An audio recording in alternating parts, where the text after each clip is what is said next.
When I was at home, stuck at the old sink, I used to dream about going out to work again and all the different jobs I could do. But when the time came and I did get the chance, I didn't know how to start or where to go. Then one day, on my way to the shops, I was given a government leaflet. It told me all about getting a job again, and the tax, and about training for things. All of which proved so interesting to my neighbours and friends that I shall now have to get another one from my local employment exchange.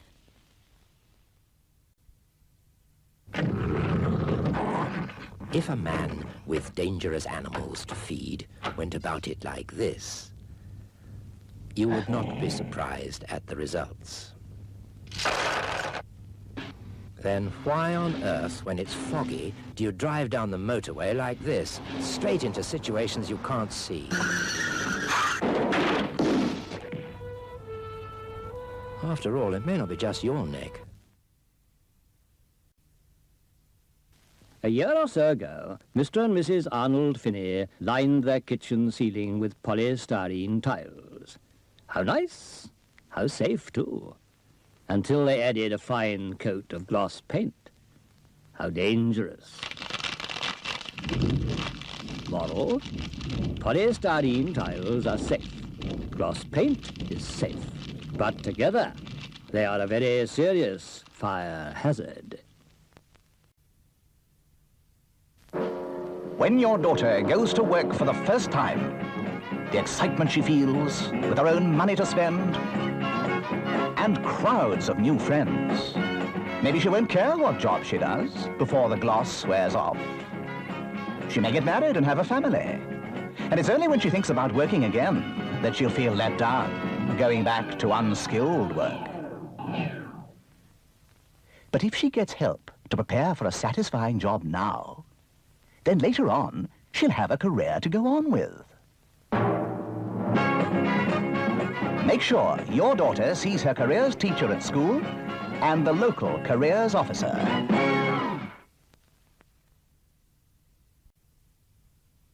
You are now 15 years old. You're beginning to be aware of many things, in particular the prospects in life before you.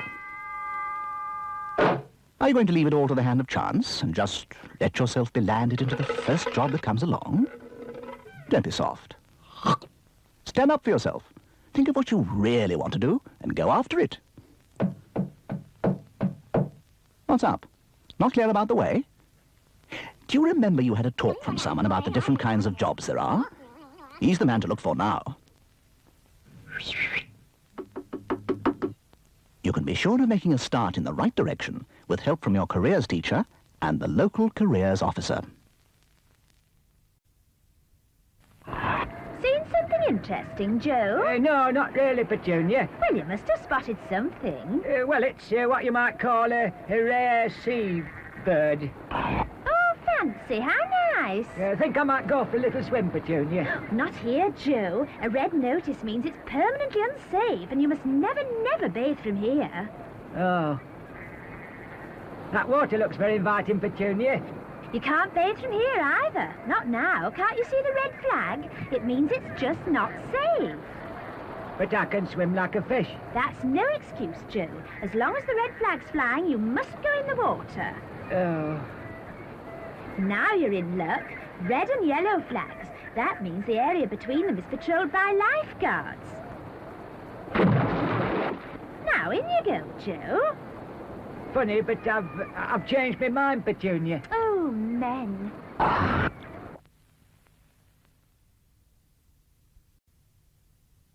All paraffin heaters, no matter what kind, need a continuous flow of air to prevent poisonous fumes from building up. So keep a window or ventilator open. A general election means one thing. It's your chance to decide who you want as your Member of Parliament. And the only way to make your opinion felt is by voting. It's quite straightforward. If you're entitled to vote, you should get an official poll card. It'll tell you which polling station to go to, and it'll be open from 7 in the morning to 10 in the evening. Go early if you can. You don't need your poll card to vote, but it may save you time. Make sure you know who you want to vote for. At the polling station, give your name and address, and you'll be given a ballot paper. In the booth, look for your candidate's name and put an X against it. Nothing else. Fold the paper and put it in the ballot box. Remember, if anyone asks who you voted for, you don't have to tell them. Your vote is your business.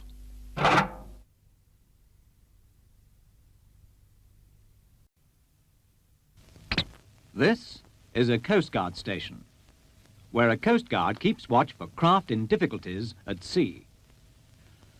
Now just here, there could be a boat in distress, and this could be you, seeing it all happen.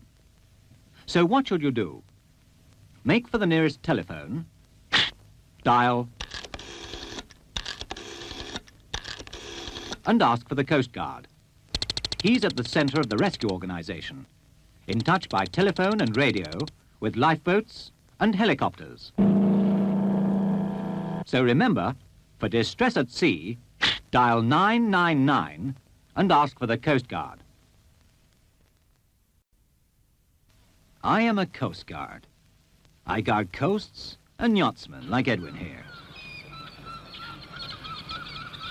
Sensibly, before sailing, Edwin is giving a friend details of his boat, where he's going, and when he will be back. Now all goes well with Edwin until he reaches here, when a storm blows up. Edwin quickly makes for the nearest shelter. He decides to stay a while, but forgets to let anyone know his change of plan. So that later, his friend phones me to tell me Edwin is hours overdue here. After getting full details, we organize search and rescue operations all along his supposed course. What a waste of time and money. So do help us, yachtsmen. Always tell somebody of your sailing plans, but don't forget to let them know if you change them. Someone watching this program is going to be burgled tonight. Who? Where? When? There's no way of knowing until it happens. But when it does, you could be the first to know. Remember, if it opens, lock it. Lock it. Lock it.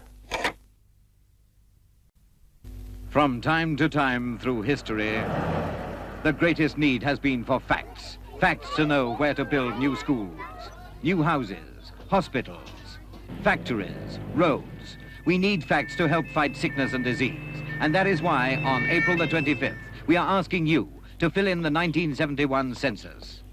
An army of men and women with light blue satchels will deliver and collect them from every household in Britain, with no exceptions. The form is secret. There is nothing to fear from completing it. When its contents have been analyzed, it'll be locked away for 100 years under guard. And all these officials are pledged to secrecy. Identify them by the blue satchel. It's the big form with a big job to do. We need the facts from you.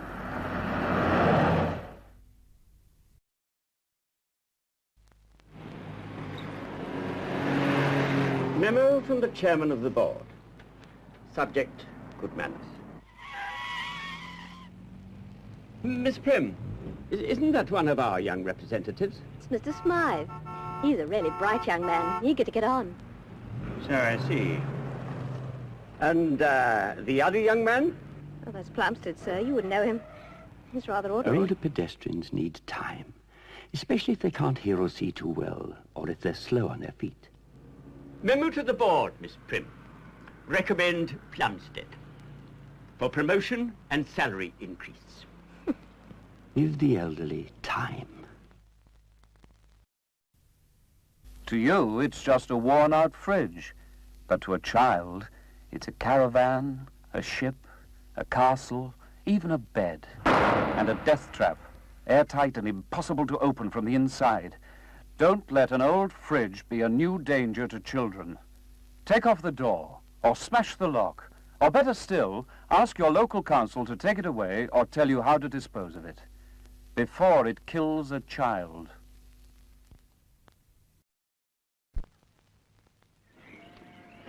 I have this very special friend I want you to meet. Gus, sweetie! Now, I take good care of Gus, because Gus is a bike rider, and he knows what's best. So he always wears a light-coloured helmet with as much light-coloured gear as possible, so drivers can see him. We don't want those nasty cars to hurt my precious. And some nice reflective strips that can be seen in the dark. You tell him, Gus. What's best for me is best for you.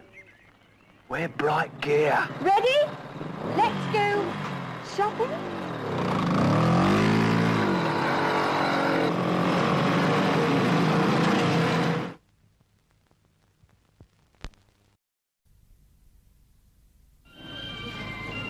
Not everyone in a supermarket is there to shop. At least, not from the shelves.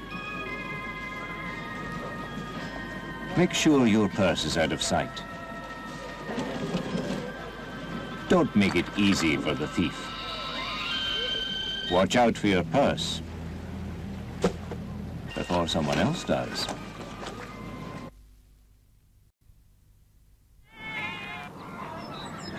Lovely animals, aren't they? Isn't it a shame that diseases like foul pest, swine fever and foot and mouth can decimate the nation's livestock? In one foot and mouth epidemic, we slaughtered and destroyed over 200,000 cattle, 100,000 sheep and 113,000 pigs. Now, one of the main risks to animals is uncooked food and scraps getting into their feed. On the farm, we boil it all, but that's a specialised job. When you get uncooked scraps like these, you should dispose of them safely, like this, and never let them get to farm animals. Isn't that right?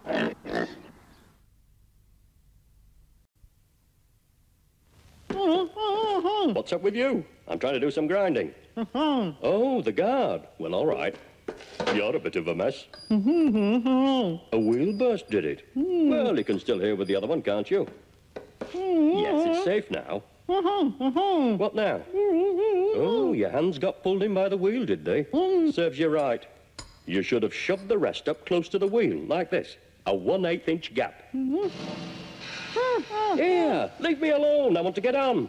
Oh, I can't understand. Oh, the goggles. Well, all right. But what's all the fuss? I've never known anyone hurt by one of these.